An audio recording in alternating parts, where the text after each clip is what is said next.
We have not only great sponsors to thank, but we also want to thank you all for joining us today because, again, ticket proceeds are in support of APNET. I'd like to now take a moment, because I'm actually really excited now, to introduce our speaker for today, Dr. Chris Lewis. Dr. Chris Lewis is a family medical doctor with UC Health. He also serves as the vice provost for academic programs at the University of Cincinnati. And on top of that, he is also the founder of the Village Life Outreach Project, which is a nonprofit that works in Tanzania. But I don't want to take all your thunder and share all about you. I would like to take a moment to introduce our speaker, and if we could give him a silent round of applause.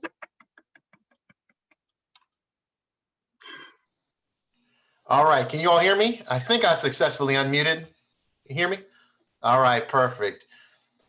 My name is Chris Lewis, and I am ecstatic to address this august body today. I'm ecstatic to be a member of APNET. I want to congratulate Prince and all the other folks who have made APNET a reality for 10 years and with a bright future for the next 10, 20, 30, 40, 50 years. I was in some of those preliminary discussions way back 10 years ago about what APNET could be. I saw Prince and others' vision, and once they invited me to one meeting, it was a wrap. And I've been involved, whether intimately or peripherally, ever since. And it's the other day I was asked to rate some of the 10 best decisions I've ever made in my life, and my involvement with APNET made it to the list. So I think that tells you a little bit about the value that I place on this organization. 10 years is a historic feat, particularly when you look at where we are now in 2020, a global pandemic, a racial reckoning in this country. And I know that many of you come from other countries, but now call the US home. No matter where we come from in the African diaspora, I think in this country, it's important to realize that Black is Black, and we are all brothers and sisters. We all have the responsibility and duty to show other people how much we love and care about each other collectively and the world as a whole. You all have seen, just like I've seen on the news, things that have been happening with people with our skin tone being slaughtered and gunned down. And a lot of the country doesn't differentiate between someone from Rwanda and someone from South Africa and someone from Cincinnati, Ohio, Bond Hill, like me. So the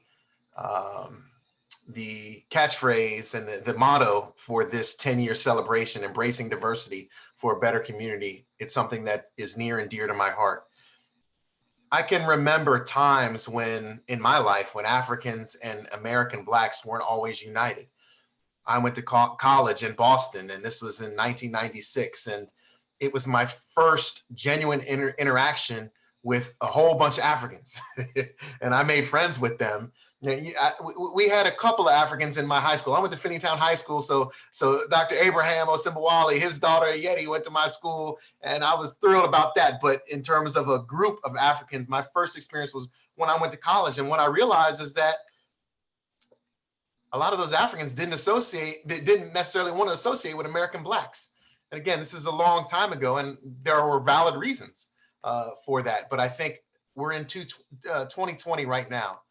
And I think the work that APNET does to bring us all together has been critical over the past 10 years, is more important and more vital now than ever before. And particularly as we look at the future of this country, the future of this world. The whole world has been put off kilter. Global pandemic, racial discussions, recourse, reckoning, whatever you want to call it.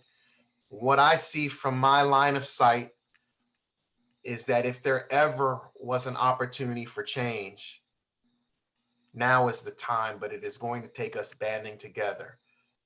And you could have said the same thing back in 2008 when we had our first African president. And I say African president deliberately because Barack Obama was more African than he was a descendant of slaves, of Black Americans.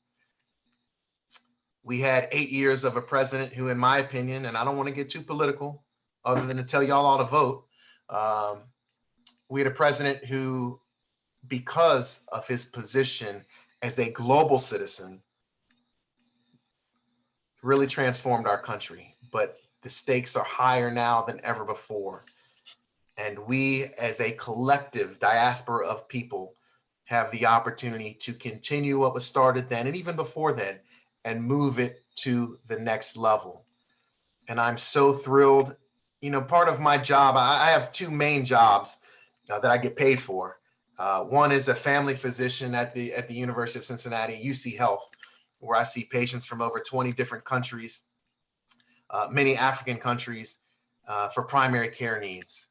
And I've been doing that now for 20 years. And those 20 years have been some of the most blessed and rewarding experiences of my life in terms of my position of being able to help people, but also learn from them and learn from my patients. But whether you're talking about patient care or my other job at the university, which is vice provost for academic programs, the need for diversity, equity, and inclusion, and for banding together of people that are underrepresented is more important now than ever before. And people are listening. The world is listening. I was on a call yesterday with the president of the UC Foundation. A year ago, the UC Foundation implemented its new campaign called Next Now, which is a play on words for the strategic direction of the University of Cincinnati, which is called Next Lives Here. They came out with this campaign that's supposed to be over the next 10 years. They want to raise however many millions of dollars, I think 2 billion, in fact, called Next Now. And they talked about impact and inclusion, or sorry, impact and innovation. But they left out that third I of inclusion. And when pressed by me and a whole lot of other people at the university, a year ago, they didn't give us answers that we really wanted to hear. But I'm delighted to tell you that I think what is happening across the country, and certainly at the university, based on the meeting that I had yesterday, is where a year ago they left out the word inclusion as part of this $2 billion campaign. Yesterday, we had a meeting and they're talking about 20, 25, $50 million part of that campaign should go towards diversity, equity, and inclusion work, to give scholarships to underrepresented minorities, including Africans, to elevate and hire and train and promote faculty members, to provide education to the next generation. Again, the world is listening, and it is on us to collectively come together as global citizens of the African diaspora, to keep this change going.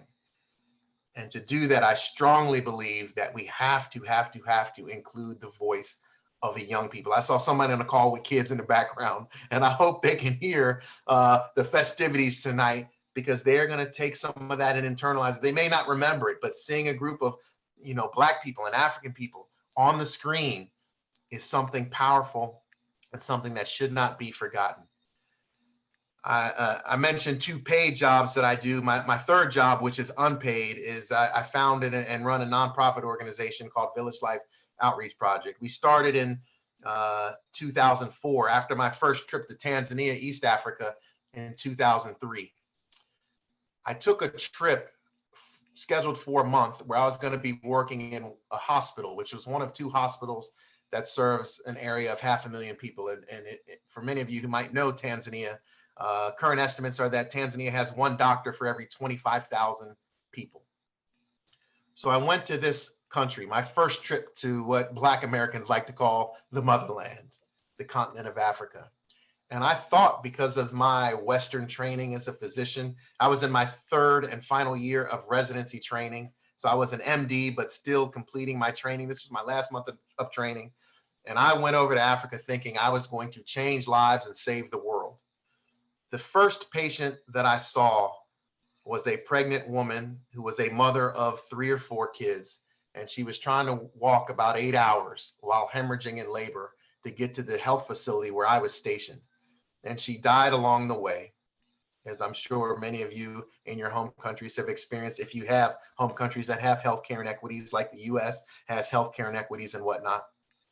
My point in bringing up the story is that at the time, I was trying purposefully to connect to my African brothers and sisters and thinking that I had something to offer them. And it was naive. That experience really awoke inside of me an understanding that there's not really a whole lot that I as an individual have to give, but I am on this earth and I can listen to and connect with many, many other people. And my relationships with people in Tanzania, my relationships with all of you in APNET have forever changed my life and made me more aware of my deficiencies, my weaknesses, in addition to my strengths. And it all kind of centers around this idea of our 10th anniversary celebration, embracing diversity for a better community. I think to have a better community, we need to realize the value of not just ourselves, but more importantly, the other people in that community. What Prince and the founding members of APNET and all of the people in APNET that continue to carry on the tradition today have established is something that we should all be proud of.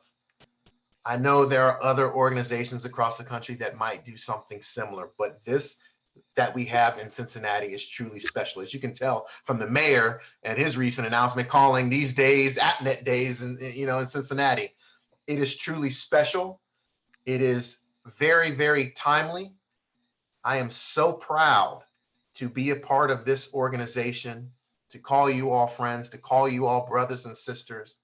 The value that APNET has in our community, not just for professional and networking, but for education, for community building, for camaraderie, for spreading love across continents. It's unlike anything that I've ever been a part of. Y'all have been supportive of my organization, Village Life. You've been supportive of me. I've learned so much from all of you. My only ask is that you keep it up for many more decades to come. And with that, I just want to say thank you to APNET. Thank you to all of you who tuned in. I greatly appreciate your support. I greatly appreciate all that you do. Sending love here from the Lewis household in Amberley Village to all of you all, and just so excited to celebrate 10 years and looking forward to many, many, many more decades. So with that, thank you all very much, and I look forward to enjoying the rest of the festivities. Thank you so much, Dr. Lewis, for speaking and sharing just so much of not only with what you do, but again, being a part of APNET since its inception a decade ago. So we'd love to thank you personally and on behalf of all of APNET, thank you. And also, round of applause, because a lot of great things are coming out of not only, like you mentioned, the University of Cincinnati, UC Health, but the city of Cincinnati, and being a part of that, I feel like APNET has really done wonderful things.